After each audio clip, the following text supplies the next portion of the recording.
Allez, il a passé 7 mois tout seul en mer, sans électronique et coupé de presque tout. C'est un véritable exploit qu'a réussi à 63 ans, qui plus est, le navigateur Jean-Luc Vandened, rentré au Sable d'Olonne il y a 8 jours, après avoir remporté la Golden Globe Race, 50 ans après sa première édition, puisque c'était en 68-69. On en a beaucoup parlé, bien sûr, mais aujourd'hui, le héros de cette aventure est avec nous. Bonjour Jean-Luc Vandened. Bonjour. Le retour sur Terre s'est bien passé. Il paraît que vous dormez encore un peu sur votre bateau à l'occasion. Non, non, Non. non, non, bah, non, mais je ne dors pas bien. Encore cette nuit, je me suis réveillé on a pris l'habitude de se réveiller toutes les heures et demie pour voir si le bateau conservait son cap, et c'est très difficile de faire une nuit complète. Ouais. J'ai fait une nuit complète depuis mon retour. Alors avant que vous nous racontiez vos 7 mois en mer, retour sur votre parcours et votre passion de marin avec vous, Jérôme Val. Et oui, VDH, les 3 Oui. lettres qui symbolisent Jean-Luc Vandened, 73 ans. Jean-Luc Vandened qui est finalement le passage de témoin, le témoin privilégié entre l'hier et la course au large aujourd'hui, entre effectivement cette histoire il y a 50 ans qui avait démarré avec Robin Knox Johnston, le Britannique, et qui se poursuit avec des marins comme Jean-Luc Vandened, qui a un gros palmarès, plusieurs tours du monde à son actif, 2 Vendée Globe, fini à la Mm. 3e place, à la 2e place, Les deux premiers. Oui. les 2 premiers, là encore le début d'une histoire. Et puis il est le recordman du tour du monde à l'envers, c'est-à-dire contre les courants et les vents dominants, passant d'abord par le Cap Horn et non pas en finissant par le Cap Horn. 122 jours déjà seul en mer. Là, c'est 212 jours seul à bord de son petit bateau de 11 mètres. Grosse performance, grosse émotion aussi. On va en parler évidemment dans l'histoire de cette course au large qui est aujourd'hui celle de la vitesse, de la technologie. Eh bien, Jean-Luc Vandened a démontré qu'on pouvait faire des exploits encore sans tout ça. Alors vous aimez les aventures originales, le tour du monde à l'envers, et là, comment on dit déjà, la Golden Globe Race, Voilà. c'est une navigation à l'ancienne. Donc pourquoi ce choix, pourquoi cette envie? Justement parce que c'était une navigation à l'ancienne, c'était ça qui m'intéressait. Refaire le Vendée Globe, refaire un tour du monde dans le même sens, ça y est, j'en avais fait 4, 2 avec escale, 2 sans escale. Bon, ça y est, j'avais fait le tour, c'est le Mm. cas de le dire. Et donc, c'est pour ça, d'une part, que j'ai voulu tenter ce record du tour du monde à l'envers qui, à l'époque, au début, appartenait aux Anglais.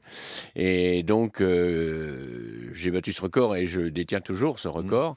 Et quand j'ai su qu'il allait y avoir un remake de cette fameuse course de 68, tout de suite, je me suis dit, bon, certes, je suis un peu vieux, mais je vais essayer de le faire. D'autant que ce qui était important, je trouve, c'est que c'est cette course-là qui a entraîné tout le reste. Si le Vendée Globe existe, c'est à cause de la course de 68, c'est à cause de Robin Johnson, et ils étaient 9 partants à l'époque, un seul est arrivé, et quand à l'escale australienne, avec un certain nombre de concurrents français, on a dit quand même ça serait bien de refaire ça sans escale, sans s'arrêter du tout, ben, c'est ça qui a donné lieu au Vendée Globe que Philippe Gentot a fait. Alors vous avez été quasiment coupé du monde pendant 7 mois. Ben oui, Tout juste, vous avez appris la victoire de la France en voilà, Coupe du Monde. j'ai appris la victoire de la France en Coupe du Monde. J'avais la chance d'avoir des radioamateurs qui pouvaient causer avec nous, et donc Qui vous donnait quelques infos. il me donnait quelques infos météo. Il les donnait à toute la flotte, hein. Il les donnait à l'ensemble de la Mm. flotte, et ça permettait d'avoir des nouvelles. C'est comme ça aussi que j'ai eu des nouvelles de mon ex-bateau qui faisait la route du Rhum. Mhm. Mais c'est sûr que les gilets jaunes, j'ai découvert ça en arrivant. Mais pourquoi, encore une fois, cette course à l'ancienne, vous pensez que les courses d'aujourd'hui sont trop modernes, il y a trop d'ingénieurs? On est plus ingénieurs que marins aujourd'hui. Ah non, moi je critique pas du tout les courses modernes, c'est normal, l'homme il cherche toujours à progresser, il cherche toujours à aller plus loin, il cherche la vitesse, faut aller de plus en plus vite, et puis les matériaux qui se transforment et qui permettent d'aller plus vite. Là, c'était un espèce de retour aux sources.